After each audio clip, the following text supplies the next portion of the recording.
ফিলিস্তিন জিন্দাবাদ, ফিলিস্তিন জিন্দাবাদ।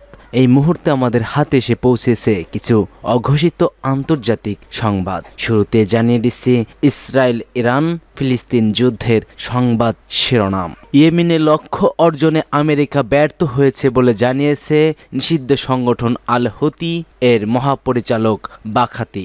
আরও আমেরিকার সঙ্গে কোনো আলোচনার প্রয়োজন নেই বলেও তিনি হুঙ্কার দেন। জানিয়ে দিচ্ছি যুক্তরাষ্ট্রের বিভিন্ন শহরে ট্রাম্প বিরোধী বিক্ষোভ, উত্তাল হয়ে পড়েছে জনগণ। এদিকে রাফায় অবশিষ্ট ভবনও গুঁড়িয়ে দিয়েছে ইসরায়েল, নিহত ২৭। জানিয়ে দেব ইরানের ভাইস প্রেসিডেন্টকে বরখাস্ত করেছে পেজেশকিয়ান। সর্বশেষ জানিয়ে দিচ্ছি ফ্লাড ইস্যুতে যুক্তরাষ্ট্রে মিথ্যা প্রচার করার অভিযোগ টিউলিপের বিরুদ্ধে। এতক্ষণ শুনছিলেন সংবাদ শিরোনাম, এবার বিস্তারিত। তবে তার আগে কে কোথা থেকে আমাদের ভিডিও দেখছেন ও শুনছেন জানিয়ে দিন কমেন্ট সেকশনে। একই সঙ্গে কমেন্ট করে জানিয়ে দিন আপনি ফিলিস্তিনকে কতটা ভালোবাসেন। ভিডিওটি যদি ভালো লাগে অবশ্যই একটি লাইক করবেন। পরবর্তী আপডেট পেতে চ্যানেলটিকে সাবস্ক্রাইব করার অনুরোধ রইল।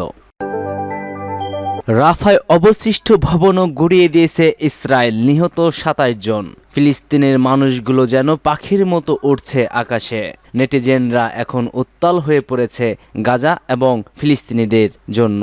ফিলিস্তিনের গাজার বিভিন্ন এলাকায় গত ২৪ ঘন্টায় ইসরায়েলি বাহিনী মুহুর্মুহু বিমান হামলা চালিয়েছে। এতে ২৭ ফিলিস্তিনি নিহত হয়েছেন।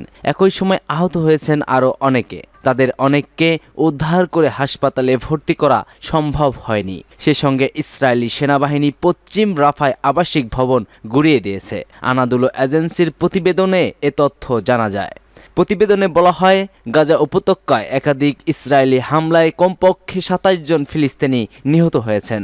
বিভিন্ন স্থানে বিমান হামলার পাশাপাশি ইসরায়েলি সেনাবাহিনী শহরের পশ্চিম অংশ রাফায় আবাসিক ভবন ভেঙে ফেলা অব্যাহত রেখেছে।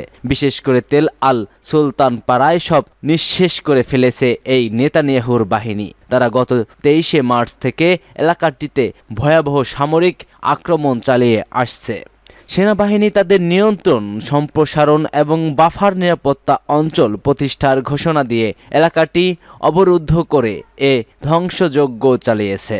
নিহতদের বিষয়ে গাজার চিকিৎসা সূত্র আনাদুলোকে জানিয়েছে, সর্বশেষ বিমান হামলায় গাজা শহরের পূর্ব আল সুজাইয়া পাড়ায় ৩ জন ফিলিস্তিনি নিহত হয়েছে।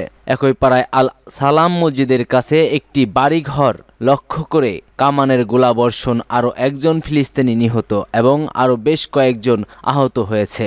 দক্ষিণ গাজা উপত্যকার খান ইউনেসে বানি সুলেহা শহরে বেসামরিক লোকদের একটি দলকে লক্ষ্য করে হামলায় ১ জন ফিলিস্তিনি নিহত এবং আরও কয়েকজন আহত হয়। দক্ষিণ গাজা উপত্যকায় খান ইউনেসের দক্ষিণ কিজান আবু রাশওয়ান এলাকায় একদল লোককে লক্ষ্য করে ইসরায়েলি হামলায় ৬ জন ফিলিস্তিনি নিহত হয়েছেন।